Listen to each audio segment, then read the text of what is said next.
tell you what's happening. We've also very lucky to have our first class socialist entertainment from Farrance's own talented singer-songwriter musician Steve Coe.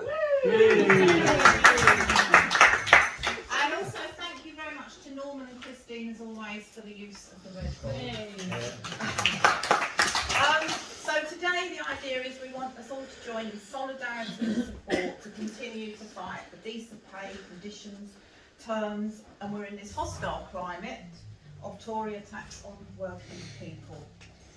The idea is to take our North East Kent Trade Union Council on and help everyone to work together and support each other going forward with the North East Kent TUC.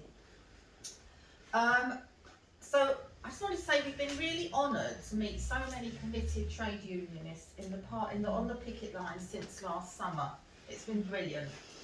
I say to anyone who listens in day-to-day life whenever I can, that you are all heroes as far as I'm concerned.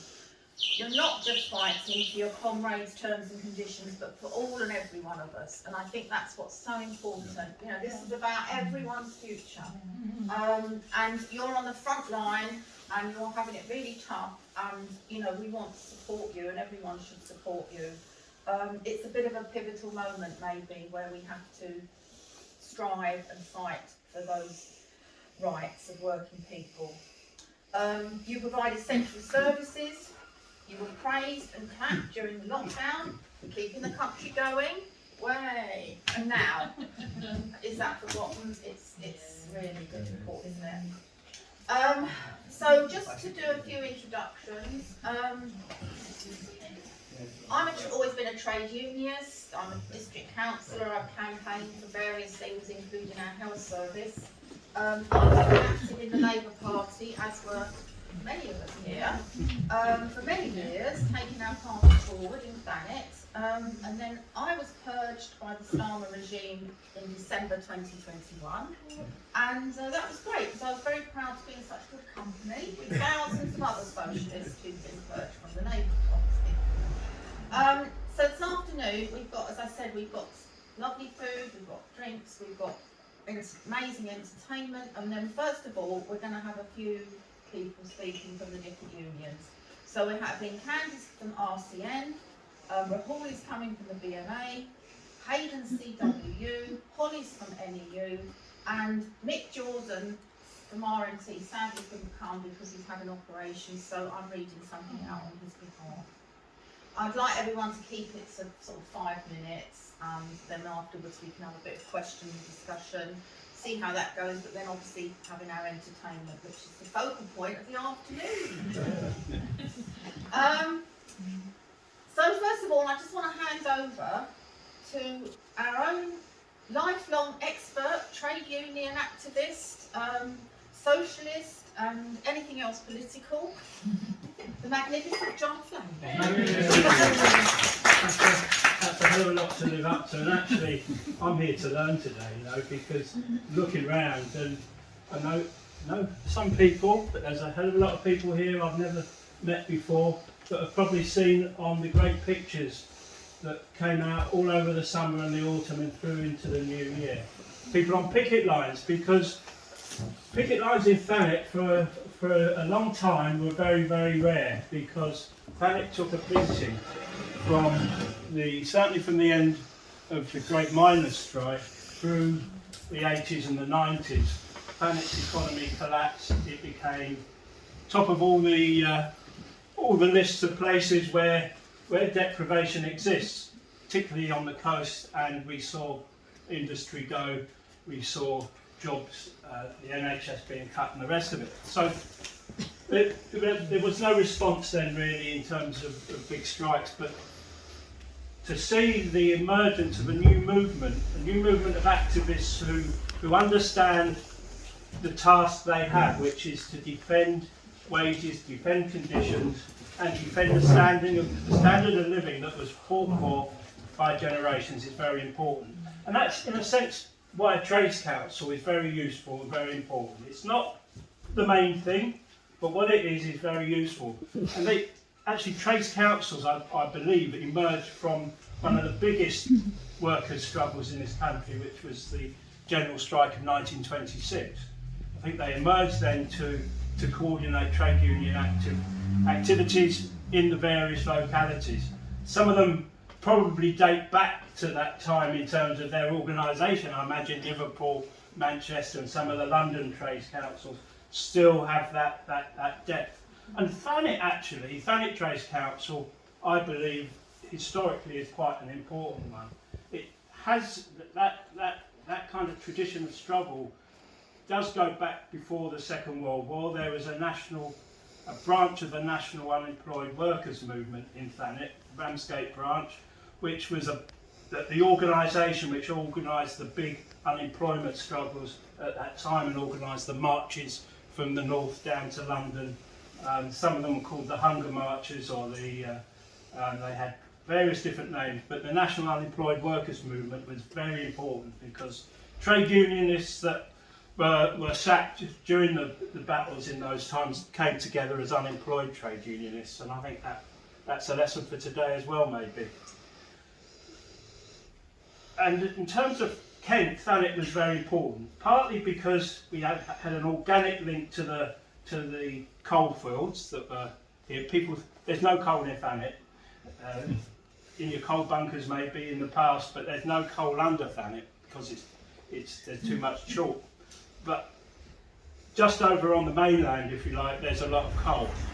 But when they built the coal fields, they decided that some of the workforce would live in Thanet, so they built the big estates in Ramsgate, and there were trains and there were buses that took people to the pits in East Kent, out at Hurston and Chislett and those areas particularly, but then later on to Betsanger and Snowdown, etc. So we had an organic link with the miners, and that was really important because the NUM, I think, is one of the great achievements of the working class historically worldwide, really, because it was a fantastic union that was very democratic and did respond and did take action, particularly in its later years.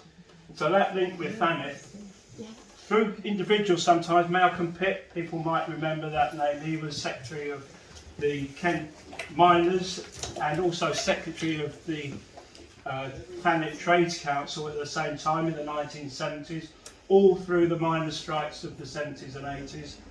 And the Trades Council learnt a lot from that, and we got a lot from it. One of the things we used to have was a May Day march in Ramsgate every year, and it used to end up at the Oddfellows Hall in Ramsgate High Street. And what was really interesting was that the trade unionists from northern France came over. So there was always some UK speakers, and then someone from the CGT, the French trade unions, would speak, and we'd have to sit there and just try and translate it, and someone would say what they'd said. But it was great because the lessons from France then were very important. The lessons from France today are even more important, arguably. So Thanet is important. North East Kent is important because if you think now, the economy of East Kent is an East Kent economy. People live in Thanet, work in Canterbury, and the other way round. People live in Faversham, work in Canterbury, maybe Thanet. So it isn't just, we can't say just Thanet Trades Council, Whitstable Trades Council, Canterbury. We need to be a unit, and it gives us the heft as well to get branches involved because a lot of them don't cover just one small area. So if we're going to build a Trades Council, we need to think about how do we do it? What is a Trades Council and why is it important? Well, Trades Councils do have an important constitution. They're part of the Trade Union Congress, the national organisation of trade unions.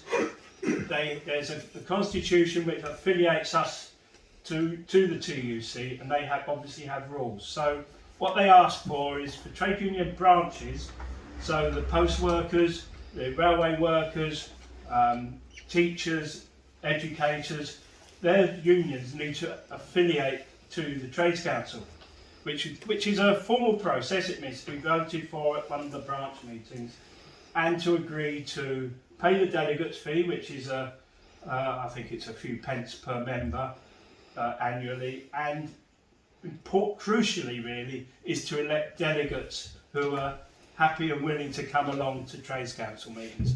My guess is Trades Council meetings won't be every week. If they're every month, that would be excellent, but probably 8 times a year would be about right. And more if there's struggles going on. But essentially, Trades Councils are official. They are delegate based, and that gives them the right to have money, to use money to promote campaigns and to support strikes. Having said that, there can also be around the Trades Council, because many of us are past working age or working ability, but we want to support trade unions. But people can go along to Trades Council meetings, they can speak at Trades Council meetings if they're activists, and they're welcome to do so by the particular Trades Council. Probably won't get a vote, but that's a minor thing. But activists can congregate around Trades Council and use them to promote struggles. And a good example of that was Thanet, a decade or so, almost now. It helped set up Sonic, the Save Our NHS in Kent. Certainly did that then. But in the past, the Trades Councils have supported things like the Anti-Nazi League in the 1970s, and the miners and school students in Thanet came together to form the Anti-Nazi League around here to defeat the National Front electorally back in the 1970s. And there's repeated examples of that through our history. Now, I'm going to shut up in a minute because I said I'm here to learn. I mean, I'm looking around and I feel a bit of a fraud here. I feel like I'm possibly teaching you to do skydiving or something, because I think I know so little compared to what you've been through in the last year. Because I think a lot of being an activist and a trade union is emotion. It's about the contact you have with other people that are struggling, and it's how you use that binding together of being on a picket line, etc., to actually move forward. But I think a couple of things are important to say. The future is going to be tough. You know, the government hasn't been a pushover. It's digging its heels in because it's fighting for its life, really, because it knows if it gives in seriously to any of the trade unions, then they're going to have to seriously address the attacks on working people that are taking place. You know, the attacks on the standard of living, the attacks on the NHS, on all those different areas, they'll start to lose those. So they're going to dig their heels in. That doesn't mean that battles can't be won, doesn't mean that can't end up further forward than we were when we started, but it's going to be tough. So that's why I think we need to prepare for that. And we can be in our own branches, and some of those branches get a bit difficult and a bit small meetings and things like that.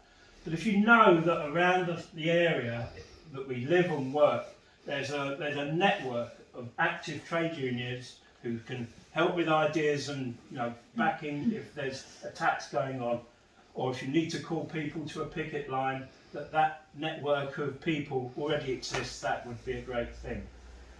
And one of the things that I mentioned France. I think France is a good example that struggles can be a spark that actually challenge the government and can. Who knows what's going to happen in France? They could turn Macron over and defend their retirement age. But one of the great things about living in Thanet is that sometimes you can see France. Sometimes you can see it and you can feel it, and we can try and bring that atmosphere of struggle to where we live and work. And I'm going to shut up and listen to you now, because that's much more important.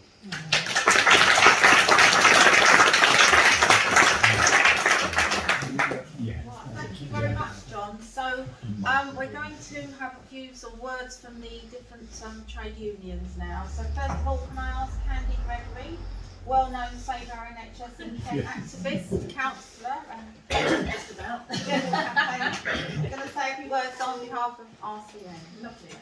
Hi everyone. Yay! Solidarity to everybody. Okay, I've got to sort this government out. I don't know if you heard yesterday, I'm sure you have, the RCN did something historic. Okay, they voted in favour of even more strikes, so that is amazing.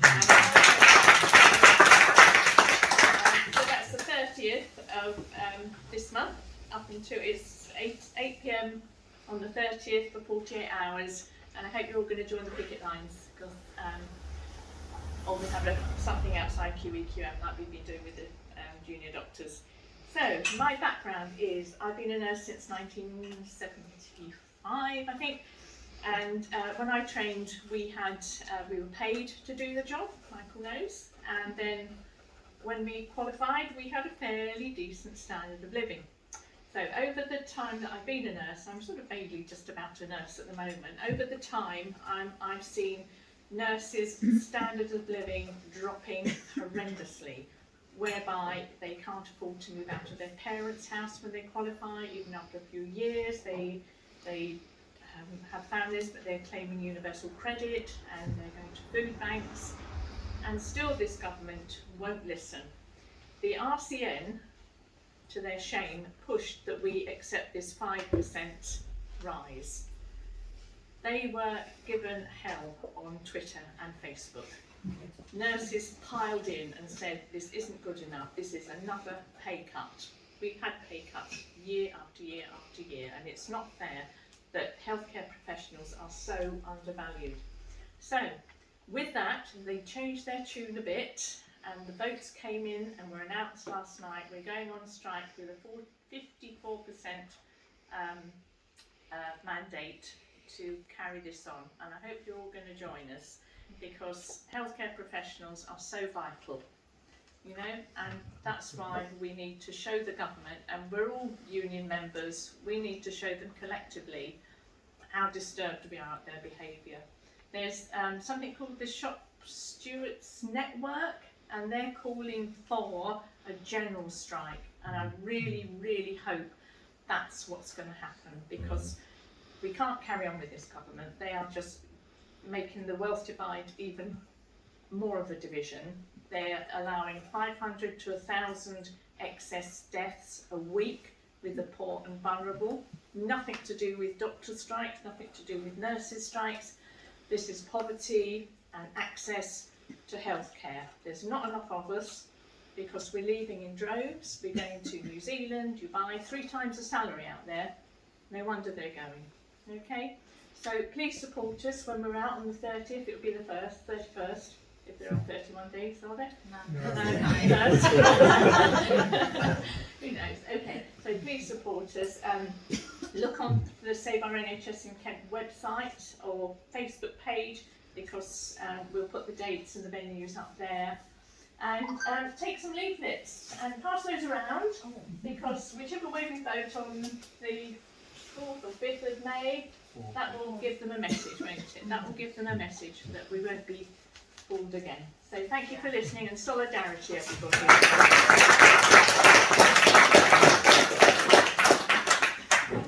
So our next speaker, would you like to speak next, Rahul? Yeah, so Rahul from BMA led a great picket line, had a great chanting yesterday, so it was really brilliant. So welcome. Thank you. Thanks for having me here. I have a tendency to ramble, so if someone can weigh in and tell me to shut up, I will. I'm also going to sit down if that's okay. Been standing on the picket line for a while. So my name's Rahul. I work in the Accident and Emergency Department at QEQM down in Margate, although I live in Canterbury. I've been working in the NHS for the last 3 years. I graduated when the pandemic first hit, and it's been quite informative, I think. I think traditionally a lot of people sort of see doctors as, well, I mean, historically they were this very sort of middle class layer, well-to-do, sort of tweed jackets and pipes and so on. And I think what we've seen over the last, well, I'd say at least 10 years, if not longer, is the sort of crushing of the sort of pay, of the working conditions of doctors in the NHS. So the reason we've gone out to strike is over superficially, so a pay dispute. You know, our pay has been cut by 26% since 2008. No coincidence that that sort of coincides with the 2008 recession and the need for the workers to kind of foot the bill for a crisis created by the bankers. Our demand is for a 35% pay rise, which compared to a lot of other unions does certainly sound optimistic in the context of the Tory government that made it very clear where they stand on workers' rights. But it's a demand that we're putting forwards in order to get to the negotiating table to speak to Stephen Barclay when he's not sort of sitting on Cllr and enjoying his holiday. But it's more than a pay dispute, and I think it's probably the case with the RCN as well and with a lot of the unions, is that I don't think it's controversial to say that the NHS is collapsing every day. I work in the emergency department, and at the front end I see a lot of that, of waiting times. I've seen patients sitting in A&E, forget about 12 hours, 48 hours sitting in the waiting room waiting for a bed in the hospital. We've had cardiac arrests on the doorstep because they're such a queue to get into A&E. And not only that, but on the back wards where our patients are sort of coalescing, they're often waiting for days, weeks, sometimes even up to a month for a bed in the community to get the care that they need. So it is, like I said, a lot more than just about the pay rise. The pay rise would be, or pay restoration rather, would be nice. But this is about keeping as many staff in the NHS as possible. And as much as we say the NHS is about the medication we give and so on, it's very much about the staff as well. To be honest, that's the case, I think, with all workplaces. It's a mass exodus of doctors, about 80% are looking into essentially leaving NHS, either to go to Australia and New Zealand or to go into other professions where they'll be fairly compensated for their level of skills. And similarly, you've seen with nurses, thousands of nurses leaving the NHS as well. And all that means that those of us who are left behind are on understaffed wards in paid poverty pay, especially for our nurses and healthcare assistants. And that's just impacting on patient safety. There's not enough of us to be able to look after the patients, and therefore, you talk about sort of 500 deaths a week. To put that in context, that's as if the Boeing 747 were to crash in the UK every week. That's how many people are dying. It's the most vulnerable. It's often those who are most disconnected, I think, from the living struggle, the elderly and the disabled, and the overlap of those. So that's sort of what we're fighting against, and it's part of a broader issue about public health in the UK. Life expectancy is flatlined. I don't think you've probably heard that much in the BBC and so on, but that's it. This is where the buck stops. People are now starting to die earlier, in much worse conditions. This is as far as the Tories are able to let health of the people sort of develop. So what's sort of the way forward? And I think, why are we all sitting here, right? Why is the TUC providing this? Because we're going through a revival in the sort of militant traditions of the British working class. I think although we can look at the French with envy about, setting fire to stuff and storming banks and whatnot, don't let anyone tell you that the British aren't radical. And I know largely most of you in this room will be radical, but it's much more than that. 1926 general strike was a really good example of that. For a good, I think it was 9 days, workers ran society in the UK. Unfortunately, it was the TUC who actually undermined that, which I'll get onto in a second. But yeah, these militant traditions are coming back, and we've got to sort of make sure that they're there on every picket line, and not just the classic sort of radical unions like the RMT and so on, but even the old school traditional, kind of more conservative unions like the BMA. But you can tell that the government are not going to give us this 35% as it stands. Stephen Barclay is literally on holiday while junior doctors are on picket lines trying to save the NHS. So we need to escalate our action. We're already seeing that happening in other unions. I've seen the UCU as a big debate where there was about the idea of indefinite strike action versus just having lots of days off for strike action and so on. And similarly for the BMA, an escalation. We've done a 3-day run of strikes, no response apart from sort of media blackout. 4 days of strikes, no response. So we're already talking about the idea of 7 days of strike action or withdrawing more services. These aren't things I'm excited about. I don't like the idea of sitting on a picket line knowing that there's not enough people in the hospital to look after patients, but this is fighting for so much more than just our sort of short-term goals of making sure that we see enough patients every day. This is fighting against the system that kills thousands on a daily, yearly basis. We also need to coordinate our strike action. The BMA is kind of dragging its feet a little bit with this, as are some other unions. It was disappointing to see the RCN leadership saying that no, this is just a nursing pay dispute, this is about nothing else. But I've seen on the picket lines, reps from other unions coming together. We need to coordinate this, and that's what this TUC should be about. It should be about coordinating strike action. It should be about making more of a blow, as it were, to the Conservative Party and the bosses and bankers who they represent, than just sort of having isolated small fires. We should build together into something bigger, and that's not just with the healthcare unions. I would love to sort of team up with the nurses. Unfortunately, Unison, her kind of leadership encouraged their membership to vote in favour of this. I don't want a pay rise, it's a pay cut, really. It's just how much shallower do you want the knife in your back? It's not really a fair question. But I want to just unite also with other unions that are still on strike. Congratulations to NEU for fighting back against crack pay offer, but also the UCU and other unions who naturally will come out more. But just at the start, this isn't the peak of the strike wave. It's going to get bigger and bigger. We're drawing in more layers. More people are flooding into the unions. More people, like doctors and barristers, who traditionally would have sat these sort of things out because we were doing okay, are being drawn in. So, this is just the beginning. I'm very excited to see this TUC meeting happening. I'm very happy to be here.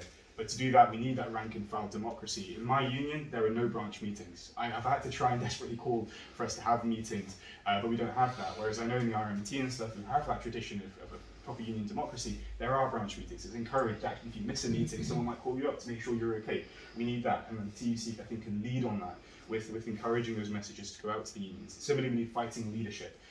The VMA leadership has been quite good, actually, quite sort of resolute. And in unions where that's not happening, whether it's again the RCN or UNIS, I'm not trying to sort of call out my colleagues here, the rank and file, I think, are the right idea for leadership.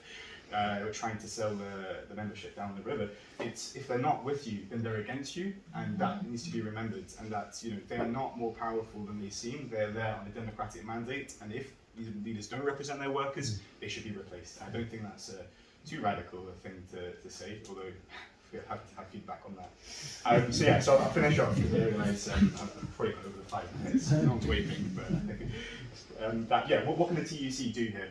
As it stands, and again, I'm going to be blunt about this, the TUC leadership are being weak. They're calling for things like a small sort of increase in the living wage by 2030. On Facebook, they post memes and videos. They're not as serious as they were previously and historically. In the 1970s, when there was the Pentonville Five, who were imprisoned for picketing, the TUC coordinated a threat of a general strike. Tahiti's government folded as a result of that. This is how we need to sort of fight this. And the TUC needs to be a lot more than it currently is. But it's not going to happen by us just going up to the leadership, knocking on the door and saying, be better.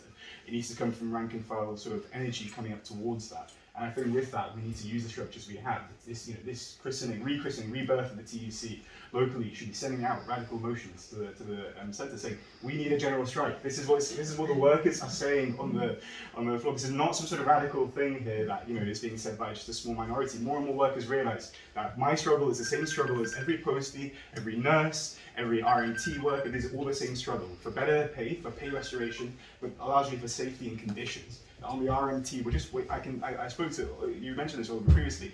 We're now waiting on the next train disaster. It's going to happen. As much as the earthquake in Turkey was destined to happen, these things are going to happen. People are going to die in the NHS as a result of a lack of staff if they haven't happened already. This is what we're fighting against. This isn't just us squaring off against some Eton schoolboys at the top. This is against a system that has systematically slaughtered us by the hundreds and thousands, and we need to sort of rise up against that through coordinated action. So yeah, I'm looking forward to what the TUC can do. I'm gonna try and organise some democracy in my local BMA body to try and see about affiliation and how we can achieve that, because I do think we are stronger united than apart. But I've definitely overspoken. No one's waiting. But I'm really looking forward to. I really enjoyed that RCN report. I'm looking forward to the reports from elsewhere. But you have our solidarity, and let's topple this government, this system that cares more about the profits of the few than the welfare of the many. Yeah.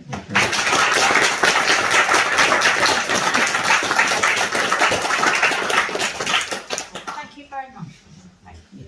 So, can I ask Holly from NEK-TUC to come next? This happened last time. I followed Rahul when we had our rally in Canterbury. Just warming the end up. And that's it. See, we have this little sort of duo going on. So I'm Holly from the NEU. I have been working with children and young people for about 20 years, and around 15-ish of those I've been a teacher in mainstream primary schools. So I've not really known anything different to what we have with the Tory government. I've not really known a teaching profession outside of that. And I can absolutely tell you that when I started, I thought I was going to have this incredible career where I was going to really make a difference to the children in my classroom, and I do, I know I do. But that's become harder and harder and harder. And, we stand here, teachers, we always get bashed in the press, we're just greedy, we're just lazy, we're union members and we don't really, we don't care about the children because we're going on strike. Well, we do it for the children, and you know that, you strike for your clients, your patients, your service users, if you want to use that horrible term.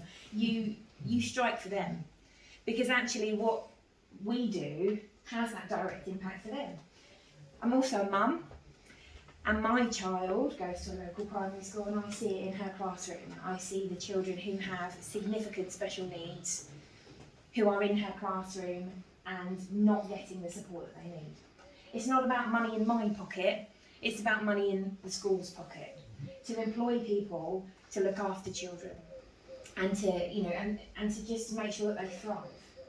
Not just get along, but actually thrive and really become, you know, happy big humans rather than unhappy little humans. So what we've done so far, and this all sort of began at our national conference last year in Bournemouth, and it seems to be both the longest journey and the blink of an eye all in one go. It seems to be something that's happened over a huge amount of time, but also like that. Hard work, huge amounts of hard work. We have rung people, we've emailed them, we've texted them again, we've rung them several times, we've left messages, and lots of messages from our members is that was too much.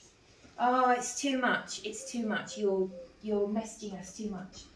But the 50,000+ new members that came in would kind of beg to differ. That tells us that we're doing something right. So yes, some people might be unhappy with getting a text every morning from Kevin and Mary, but actually, you know, people like it. They want to know that we're here, but they want to know that we're doing. So our strike action on the 1st of February was fantastic in Canterbury, and Rahul was there. So with some other faces in the room, which was absolutely lovely. It was huge. It was bigger than I think we imagined it to be. And I got very emotional then. And you know, and it was so invigorating to be in a room with hundreds of people who all thought the same thing. You know, this is not good enough and we need to fight for more. So the next round of strikes happened, and there may have been a few more pickets. Again, we're growing, there are more popping up here and there, and we're encouraging people to picket. And it was, again, another rally in Canterbury, which was a regional action for us. And then culminating in that huge demonstration on the 15th of March, where we all marched on London, and I think the numbers were around 70,000 teachers from across the country, which was amazing, absolutely amazing. So we're still working on building, we're still working on getting everybody in and getting everybody to vote in our next ballot, which will come up for further strike action coming in the autumn term. Some people have argued that there's going to be a pause. There isn't a pause. We will have strike action towards the end of this month and the beginning of May, and then we'll be building for that next ballot. It won't stop, the work won't stop, the talking to parents won't stop. Encouraging our colleagues won't stop. So some people have said, oh, it's going to be nothing now until September. I don't think they really understand how much it took to get those people out in February and March. It's not going to stop. We still need to keep going, and that momentum needs to carry on. So that's what we're doing next. The 27th of April will be a rally in Walmer outside. Is it Natalie Elphick? Oh, Natalie Elphick's office. Yeah. So we're going to have a banner where we're going to invite people to write messages and then deliver it to her. The 2nd of May will be here in Broadstairs, and we're going to do the same thing. We're going to have a banner where we're going to write messages and then deliver it to Gregory, which will be all great fun, and free ice cream. So who doesn't love that? Because we know how to bribe people. But yeah, and thank you so much for all of your support, and we'll be there on your picket lines too.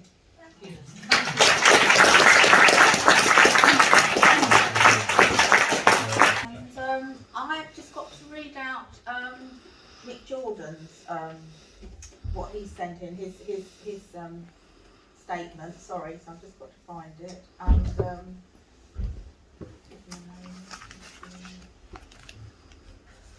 so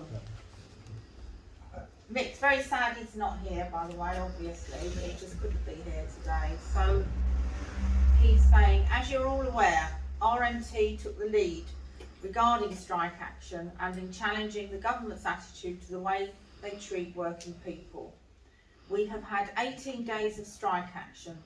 The devastating effect this has had on staff, but the resilience they have shown is a testament to how strongly they feel regarding the pittance of pay offered and the draconian terms and conditions they are trying to implement on us. We've just received a new offer from the RDG, which frankly is the same as the previous one, but in a new wrapper. The offer comes at a time when we are being asked to vote for the mandate to continue strike action, something which I am very optimistic we will achieve. Along with all the other unions, we know that the action we are taking must end up with us being victorious. We have sacrificed so much to just cave in now, and despite the government's attempt to make strike action harder, we are showing them how determined we are, to show them how wrong they are. So my message to everyone here is to stay positive, keep members upbeat and make them believe we will be victorious, and to let them know this is not just for the now, but for the future of every working brother and sister.